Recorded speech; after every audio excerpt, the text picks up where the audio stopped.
the top one.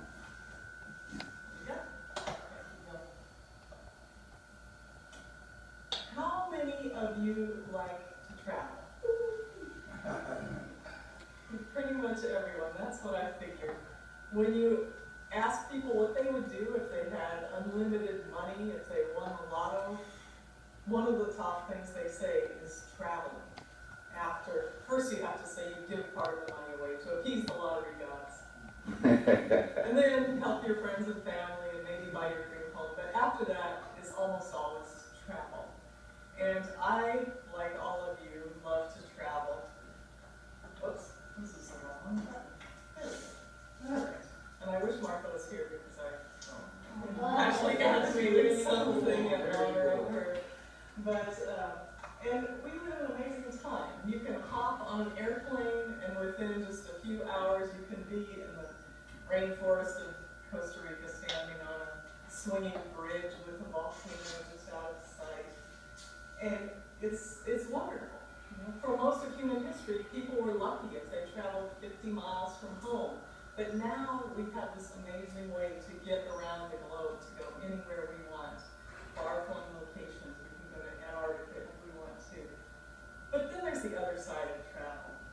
There's the sitting in traffic, the crowds, the waiting in TSA lines, being crammed into an airplane where you can't even move your feet and they don't feed you and they charge you $50 to take a piece of baggage with you.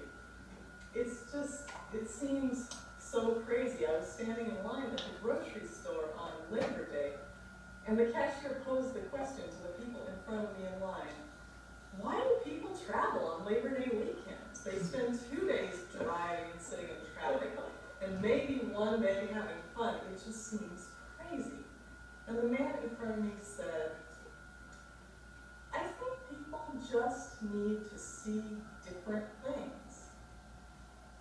They just need to get out and take a look at something other than the regular stuff they see every day. And that impulse is so strong that they'll sit in traffic, they'll wait in the TSA line, just to go out and look around, take a different look at things. And I thought, I have a solution to this. I do. And it all started with this picture. It's kind of an odd picture, isn't it? It's a grate that's over a light that shines up onto a palm tree. And there's a little tiny palm tree growing in that inhospitable earth, down in that grate. And I thought, that is such a brave little plant. I was walking along and I saw this and I thought, wow, that's a brave little plant. I need to take a picture of it. And then I started thinking, plants grow in the oddest places. And suddenly, I started noticing everywhere I went, whether it was Yosemite, and a rock wall, a little tree growing 50, 75 feet up in the air where you wouldn't expect it, or walking my dog along the freeway, in the K-rail, there's a little plant growing. And I started looking closer. And even in the burned out shell of an old palm tree, there were little tiny plants beginning to sprout. And so I had sort of a hobby of looking, and it seemed strange, but looking at little things made me notice more things. Looking at little things made me notice big things. And I realized it was like when I was at the newspaper. And their photojournalists had assignments every day, and a lot of them were pretty regular assignments where you expect what they had to take pictures of. If there's a fire, they had to go take pictures of the fire. A politician came to town, those sort of things. But every once in a while on a slow news day, the assignment editor would say, it's the county fair, go out and take pictures of the fair, whatever you feel like. And then they would get excited, and they would come back with all these pictures, and they'd sort through these hundreds and thousands of pictures of the county fair to find their best images.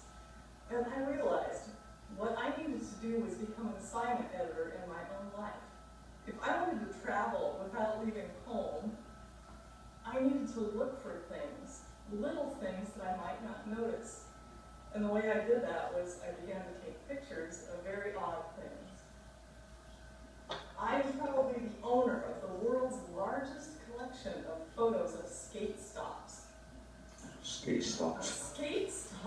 are little, usually metal objects embedded in the edges of benches or walls or on rails where skateboarders come along and they lax the bottom of their skateboards and they hop their skateboards up on these edges and they slide along, leaving a greasy, waxy trail behind them and chipping the concrete and breaking the bricks. So property owners for Memphis have put skate stops in. And one day I noticed one, and I took a picture of it. And I decided I should look for these. So now whenever I'm in an urban environment, I look for skate stops. And you'd be surprised, I probably have 50 different kinds of skate stops. And whenever I see them, I get so excited. My friends think I'm insane, and I drag them over and take a little snapshot of a skate stop. And it's just part of this process of seeing things that I wouldn't normally see. I've got a little assignment in my head to take pictures of skate stops. Henry David Thoreau said, "I have traveled a great deal in Concord." And I think that that probably meant something different when he lived, because that was before the time of air travel. But to me, it means take the time to travel in the place where you are already, to look deeply, to notice things, to put yourself on assignment. So some of the other assignments I've given myself are I take pictures of numbers. Something has to attract me about the numbers, whether it's the location or the size or the color or something.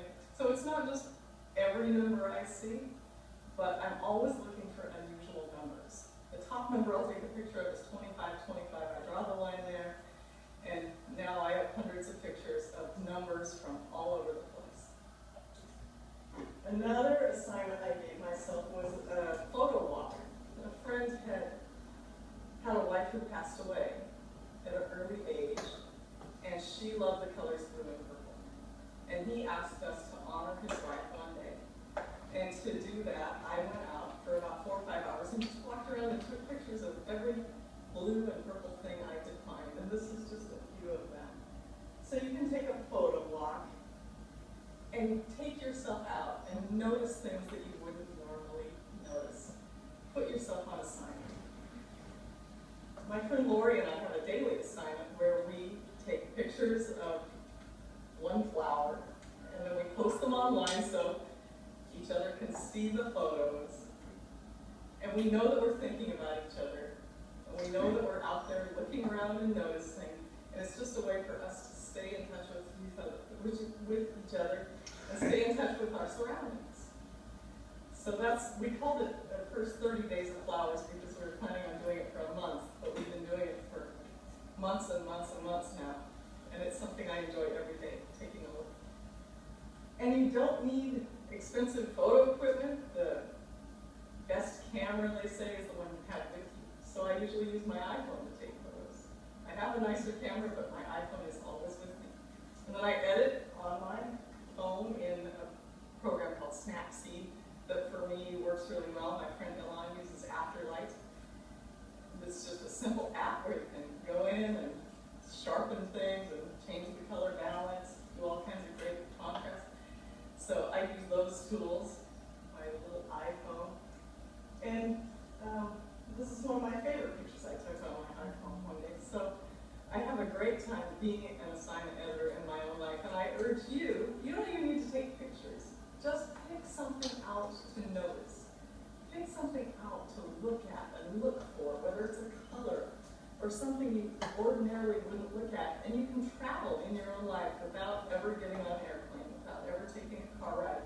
Just as you walk around every day, you can live in a world that's richer and more interesting and filled with surprises, just like when you